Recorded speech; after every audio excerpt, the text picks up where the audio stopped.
थिस्सलुनीकियों के नाम पौलुस रसूल का पहला खत बाब 3। इस वास्ते जब हम ज्यादा बर्दाश्त न कर सके तो अथेने में अकेले रह जाना मंजूर किया। और हमने तीमुथियुस को, जो हमारा भाई और मसीह की खुशखबरी में खुदा का खादिम है, इसलिए भेजा कि वो तुम्हें मजबूत करे और तुम्हारे ईमान के बारे में तुम्हें नसीहत करे कि इन मुसीबतों के सबब से कोई ना घबराए, क्योंकि तुम आप जानते हो कि हम इन्हीं के लिए मुकर्रर हुए हैं।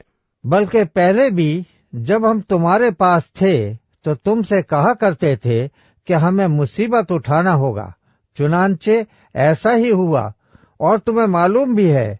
इस वास्ते जब मैं और ज्यादा बर्दाश्त न कर सका तो तुम्हारे ईमान का हाल दरियाफ्त करने को भेजा।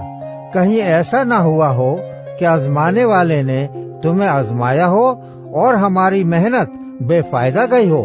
मगर अब जो तीमुथियुस ने तुम्हारे पास से हमारे पास आकर तुम्हारे ईमान और मोहब्बत की और इस बात की खुशखबरी दी कि तुम हमारा जिक्र खैर हमेशा करते हो और हमारे देखने के ऐसे मुश्ताक हो जैसे कि हम तुम्हारे।